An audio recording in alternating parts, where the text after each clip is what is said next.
брифингның темасы болып, педагогик кадрларын мақсатчан әзірлеу деген тема астында сөйлесіп алып барырбыз. Әйтеп өтәргә кирәк, безнең соңгы 5 елда, 2016 елдан башлап, республика күләмендә авыл районнары өчен педагогик кадрларын мақсатчан әзірлеу буенча дәүләт программасы эшли башлады. Бу дәүләт программасы нигезендә инде безнең 11-нче сыйныфны тәмамлаган укучыларыбыз, әгәр дә инде үзләрен киләчәктә укытучы тормышларын укытучы һөнәре белән бәйлиселәре килә икән, менә шушы программа аша мақсатчан укырга керү программасы аша укырга кереп, инде үзләре укып чыккан мәктәпләрдәге инде бердән инде кабаттан укытучы булып кайтып эшләрен дәвам итә алалар. Әйтеп үтәргә кирәк инде, бу бигрәк тә безнең физика, математика укытучылары өчен, башлангыч сыйныф укытучылары өчен һәм инде безнең инде инглиз теле укытучылары өчен менә шундый безнең мақсатчан программалар эшләп килә. Ләкин менә 2016 елдан башлап республика күләмендә шушы программа эшләп килүгә карамастан, безнең инде бик аз гына чыгарылыш сыйныф укучылары шушы мақсатчан программадан кулланылар дип билгеләп үтәргә кирәк. Бәлкем инде безнең инде мәгълүмат барып җитми торгандыр әти-әниләргә дигән бездә шундый шикләр дә туа. Әгәр дә инде ата-ана бүгенге көндә менә шундый программа аша балаларын укырга кертеп була һәм уку дәвамында, 5 ел дәвамында безнең инде бу балалар, бу студентлар 15 мең күләмендә стипендия алып укыганнарын ата-аналар беләләр икән, һәм инде моңа инде аңлы рәвештә карыйлар икән, без инде уйлыйбыз, безнең районнан да күбрәк чыгарылыш сыйныф укучылары шушы дәүләт программасы аша мақсатчан юллама алып укырга кереп инде үзебезнең районга 5 елдан соң югары белем үзләштергәннән соң укытучылар булып кайтырлар иде дибез. Ләкин менә шушы 2016 елдан шушы программа эшләп килсә дә, безнең бүгенге көндә 15 кенә студентыбыз менә шушы мақсатчан программа буенча бүгенге көндә укыйлар. Һәм инде безнең беренче чыгарылышны без 2021-22 уку елында, менә 1 сентябрьгә Алла боерса, инде шушы программа аша укыган 4 райондашыбызны без инде үзебезнең мәктәпләребездә көтәбез. Алар инде безнең физика укытучысы, безнең Алла боерса 2нче мәктәпкә көтелә. Шушы мәктәпне 5 ел элек укып чыккан безнең чыгарылыш сыйныф укучысы. Шулай ук безнең Татсуксу мәктәбенә көтелә. Татар теле укытучысы һәм башлангыч белем бирү укытучысы. Шулай ук безнең 2нче мәктәпкә көтелә башлангыч белем бирү укытучысы һәм инде 1нче мәктәпкә безнең шулай көтелә башлангыч белем бирү укытучысы. Менә булар инде безнең беренче карлыгачлар булалар. Булар инде менә әти-әниләргә авырлык китермичә, бердәм дәүләт имтиханнарын яхшы биреп, заманында 5 ел элек дип әйтергә кирәк, менә шушы мақсатчан программа аша укырга кергән безнең чыгарылыш сыйныф укучылары. Әле безнең инде монда керер өчен шулай ук алдан инде 1 февральгә кадәр фән, мәгариф һәм фән министрлыгына безнең инде заявкалар китергә тиеш. Без инде балаларны регистрация уздырырга тиеш булабыз. Менә шушы программа аша укырга керергә теләк белдергән балаларны. Һәм инде бердәм дәүләт имтиханнары беткәннән соң шулай ук балаларның балаларына карап безнең инде бу балалар Казан дәүләт федераль университетына һәм шулай ук Казан дәүләт федераль университетының Алабугадагы безнең институтына һәм шулай ук Чаллыдагы педагогик университетка безнең менә шу юллама аша үзләре сайлаган юнәлеш буенча инде укырга керә алалар. Без инде чакырабыз үзебезнең менә чыгарылыш сыйныф укучыларын әти-әниләре белән ныклап сөйләшеп утырсыннар иде. Бергәләп инде бу темага сөйләшүләр булсын иде. Киләчәктә инде профессия сайлау буенча әлбәттә инде бүгенге көнгә безнең күп кенә чыгарылыш сыйныф укучылары үзләренең теге яки бу уку йортына барасыларын инде билгеләнеп беттеләр. Ләкин әле безнең 1 февральгә кадәр вакыт бар. Бу шактый вакыт Әле без фәннәрне карап бетерә алабыз, нинди без дәүләт имтиханнарын тапшырырга тиешбез, нинди уку йортына барабыз. Әле әйтергә кирәк, поезд китмәгән. Шуңа инде хөрмәтле әти-әниләр, менә сезгә мөрәҗәгать итәбез. Ныклап уйласагыз иде, менә шундый программа дәүләт күләмендә эшләгәнен сез белсәгез иде, әгәр дә сезнең балаларыгыз укытучы һөнәрен сайлый икән, аларга мөмкинлек бар, 15 мең стипендия алып, безнең инде Казан дәүләт федераль университеты һәм Чаллы педагогик университетының төрле факультетларына укырга кереп, 15 мең стипендия алып, инде алар сезгә авырлык китермичә укып, үзебезнең районга инде укытучы булып кайтырга мөмкинлек бар.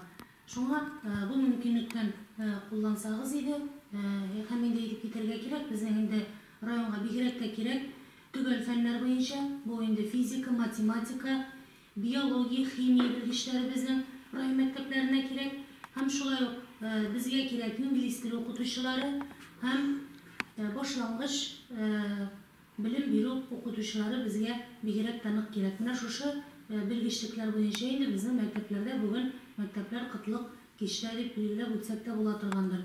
Безнең инде шулай ук менә соңгы елларда бит инде полингваль мәктәпләр дип сөйлибез бит инде. Нәкъ шушы программа аша безнең полингваль мәктәпләргә дә белгечләр әзерлиләр. Әгәр дә инде полингваль мәктәптә киләчәктә инде инглиз телендә, мәсәлән, теге яки бу фәнне бирергә планлаштыра икән, безнең инде чыгарыш сыйныф укучыларыбыз шушы программа аша да безнең инде укырга кереп, киләчәктә инде алар полингваль мәктәпләрдә үзләренең эшчәнлекләрен дәвам итә алалар.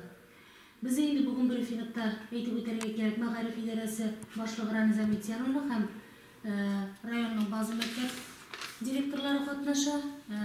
Аларда үзләренең мәктәпләрендә бу эш ничек оештырылган, балалар белән сөйләшүләр ничек бара, ата-аналар белән эшчәнлек ничек оештырылган, шулай ук инде алар да кыскача гына үзләренең мәктәпләрендә оештырылган эшчәнлек буенча үзләренең фикерләрен белдереп китерләр.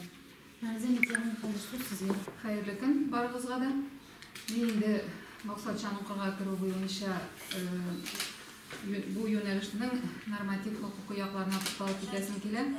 Чөнки әгәр инде ата-ана укучы максатчан укырга тели икән, аның инде бу якларын да белергә тиеш. Җаваплы нәрсә өчен ул үзенә җаваплылык ала. Беренчедән, максатчан укырга керү, целевое обучение дибез бит инде, ул мәгариф турындагы федераль закон кысаларында эшләнә. Һәм инде аның без тукталабыз, әгәр инде тулысынча танышырга телисез икән, мәгариф турындагы законның 56-нчы һәм 71-нче статьяларына карасагыз була дип әйтәсем килә. Анда инде бөтенесе язылган. 18-нче елда 3 август 337-нче федераль закон белән шушы 2 статьяга төзәтмәләр кертелде, өстәмәләр кертелде һәм бу өстәмәләр 2019 елның 1 январыннан инде үз көченә керде. Монда нинди яңалыклар барсын? Яңалыклар булып шул тора, максатчан укырга керергә теләүче укучы, ул инде укучы һәм заказчик, бу инде заказчик булып әлеге уку йортына кайтырга тиешле мәктәп булып тора. Менә шулар икесе арасында килешү төзелә. Һәм инде бу килешүдә ике якның да нәрсә өчен җаваплы икәне конкрет күрсәтелгән. Әгәр инде баштарак бу җаваплылыкны күбрәк укучыга бирелә иде, монда әгәр укучы үзе килешү төзегән мәктәпкә эшкә кайтмый икән, ул килешүнең булган таләпләрен үтәмий икән, бу очракта ул менә шушы 5 ел дәвамында укыган өчен бу аңа тотылган акчаларны кире кайтарырга тиеш һәм стипендияны кире кайтарырга тиеш иде. Яңалык булып инде монда хәзер заказчик ягыннан да җаваплылык өстәлгән.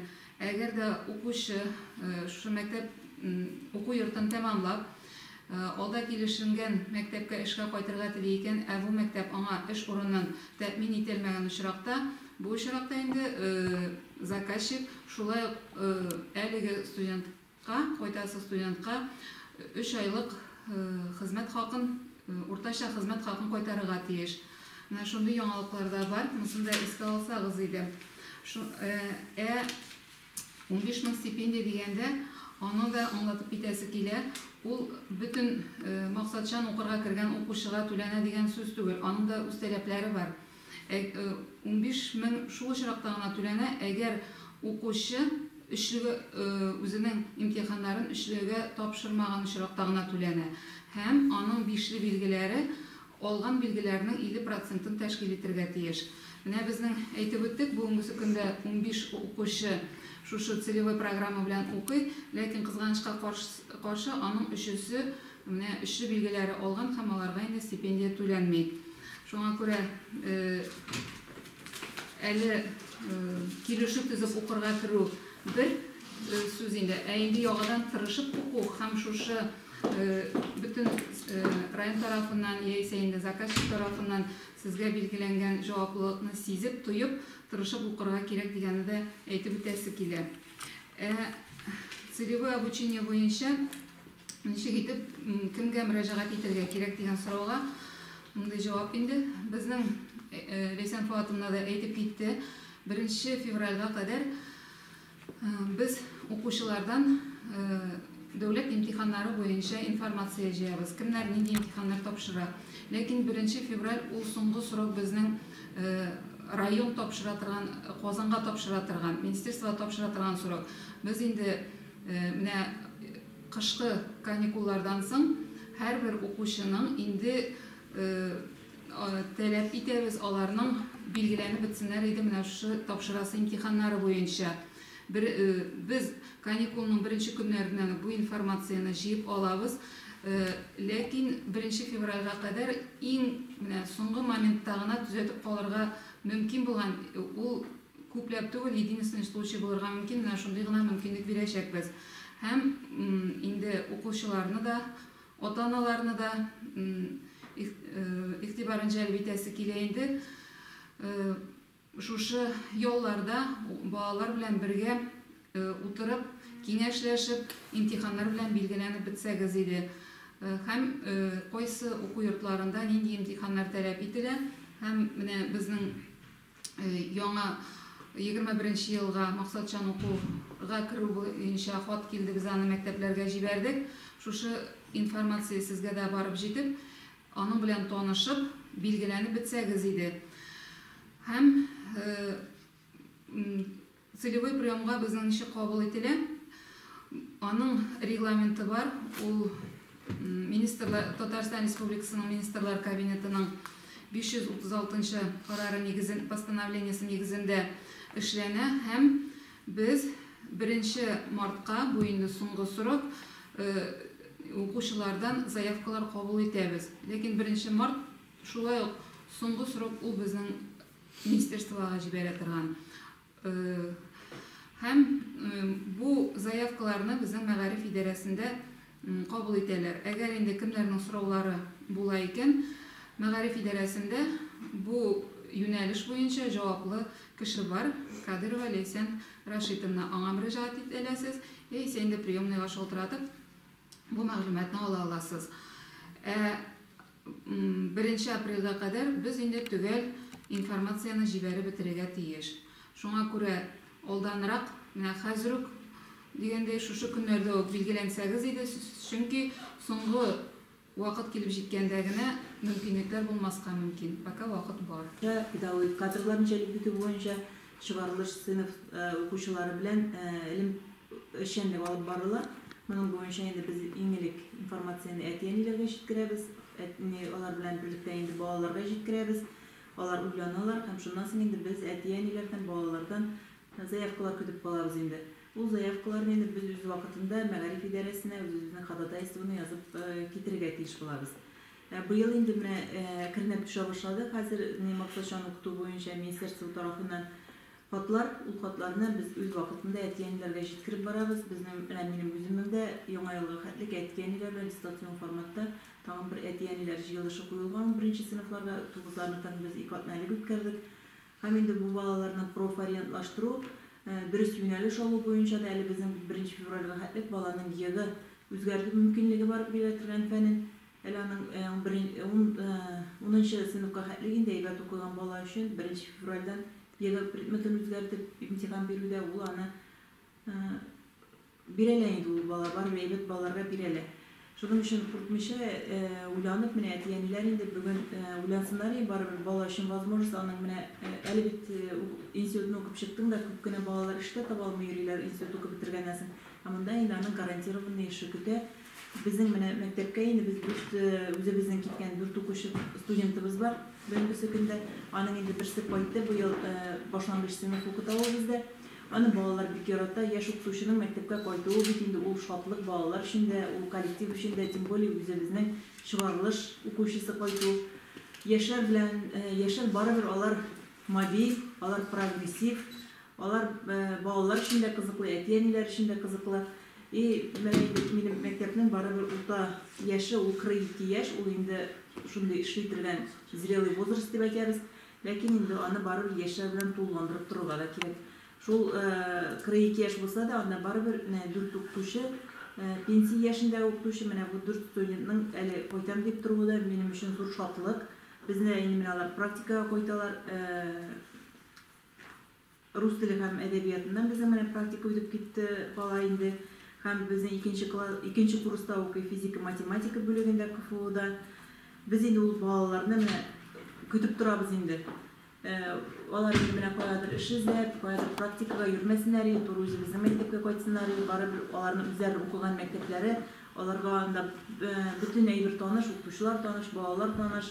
Biz alardan dürüs ýönelişler berip, alarga buluşup, özübizden kollektivka kiritip jiberip, kütüp kalabız. Bizde de indi birinci sanlyk tanış mektebinde maksatçan iş alıp baralar. Bizim bugünkü günde 15 studentimiz pedagogik ýöneliş boýunça ýogary okuw ýurtlarynda okuýlar. Birinci kursdan alıp 5-nji kursda da hem praktika mektepde indi alar praktika işlemlegini üteler. Mene köpden duguna indi bir student kızыбыз bulup uzda bizning praktika işlemlegin. Mendan tış indi maksatçan selektiv ederiz indi maksatçan ýöneliş boýunça indi mektepde bu okuw ýylynda 2020-nji okuw ýylynda 2 studentimiz pedagogik wuzlarga kirdi indi. Ol bizning KFU'da tatar dili, ingliz dili bilgiçligi boýunça satynalya hem bir studentimiz indi matematika hem informatika işlerinin ýönelişi boýunça Tilboy kirdi. Biz alar bilen imtihan tutabız. Hem Allah berse indi studentlar bilen umumy birinde uçraşuwda ötkerecek. Biz tradisiýal rewişde indi barlyk makteplerde de ötüp gitär. Mundan tyş biz bu balalarnyň okuwlary bilen daimy kızyksynyp durabız. Çünki indi Tilboy bolsa da birinde balanyň studentlarnyň okuwlary bizim üçin nindi bilgi okuwlary kim bolup çygar bizim üçin bik möhim. Biz alar bilen daimy kızyksynyp durabız. Hem alar bizge indi koytup işçiliklerin devam ettirirler diyen ümitde biz turabız. Ülkede işçilik barlayınca demek okutuşu buluğu için bilim güne jitmiyor. O balanın sabır buluğu, tüzüm buluğu da gerek. Demek biz özümüzün mektepte kimini jiberge degende baraganda başta özümüzün balanı bileriz bütünde, nişi ösken, ninde gaýlada ösken, şuna qarap, şol ýagynda garaýbız. Hem bu balaga täqdim etebiz indi. Şunday programma bar, gatnaşmasyň diýip. Mene bu ýylda bizning bir okuwçyny täqdim etdik. Bu bize garşy kelmedi. Enisi bilen de söýleşdik. Unda Riza hazır indi biz muny bu balany maksatçan äzirleýiz indi. O mekteplerinde bilgenlik işe indi kuruluşlarına kişiler hem biz bunun üstünde hacı tekşi bunun üstünde işleýär. Bu indi devlet bizge şunday mümkinçilik bergen eken biz bundan biribizde şikde kala almıyoruz. Bugünkü günde Kirkukda mektebinden bir okuyucusu maksatçan okuyucu ezerli yuvarı okulda okup yürüyüp Allah'a şükür bu indi gelecekte biz tarih hem cemiyet biliminde biz alğa tabi görəbiz, bizim geleceğimiz var. Indi bütün fenler boyunca qaraganda da bizning hali ishlab bitirmagan ishlarimiz bor. Bu indi albatta sistemalı ish natijasigina borga tegish. Bu boshlang'ich kelgan ish borga tegish. O'qituvchilar o'zlarini olmash hozirlarga tegish. Bunlar olishi albatta bora deganda boshlang'ich boshda sotsiometriya o'tib, ondan so'ng endi yuqori o'quv o'rta o'lishda bora endi u proforientatsiya, yuqori o'quv yurtida endi bola o'zini endi professiya saylashi bilib bora. Endi bu maqsadchan o'quv degangagina 15 mingagina qiziqib qolarga tegishli bo'lmaydi. Bola bor o'zining professiyasini yaratib borga tegish. Onun için de o'qituvchilar uchun albatta bolalarni yaratishga kerak, san'atga shaylik bitta sabrlik kerak, ham ishni suyarga kerak. Çok vaqtda onun natijasi bizim olda ko'rinadi deb bilamiz. Albatta Kirov maktabida endi bu o'quvchilar bo'lar, ularni o'qituvchilar buning ustida endi biz har vaqtda da doimiy shug'ullanishga tegish. Sizin Tatar tili, Tatarcha o'qituvingiz tarix o'qituvchingiz mi? O'zi tilab ketdi, ulaymi? O'zi tilab ketdi, Tatarcha o'qiy, bu kelajakda endi bizning mana shim durust aytganda avul maktabi o'qituvchisi bo'lib qaytaradi. Biz buni kutamiz, onun bo'yicha ish bor, biz onun bilan uchrashdik. Bu yilda u bizga har praktikaga qaytarib deyish, onu kutamiz, уже hozirlanib. Kelajakda endi biz ona ish bilan ta'min etamiz, onun bo'yicha. Bu bizning o'qirga kiruning bir usuli. Agar endi bizning chaqirish sinf o'quvchisi so'ylayotgan o'qituvchi hunarin, söylashganlardan chiqib, har bir söyleyen kişiden şu program başa okurga kirelediğin söz tügü şuna dürüst anlap gitsinler edimine atanalarga indi meşahat etip eytemiz. Bu programma girişin bizning çıgarış sinif o'quvchilarının birden davlat imtihonlarining ballari yaxshi yuqori bo'larga tegish. Bizning bari tek yaxshi bilgilerini, o 5'li bilgisi deb biz ani bilgide bizim yuqori ballarga birden davlat imtihonlarini bilgan o'quvchilarga elga oladi. Chunki o'qituvchi hunarine bizning eng-englargina borarga tegish. Bu bitinde bizning любой professiyaning negizinde bizning bitinde yota olarning maktablarda olgan bilimi. Shulay bo'lgach, bizning o'qituvchilarimiz niqli hozirlikli bo'lib, bari tek 4'li 5'li bilgilarini o'qigan bolalar bizning mana shu yo'nalish bo'yicha ketib, shu maqsadchan programma qo'llanib, ular endi yuqori bilim beru yurtlarında o'qituvchi hunarini o'zlashtira olalar deb meni bu tasdiqlab o'tasi keladi.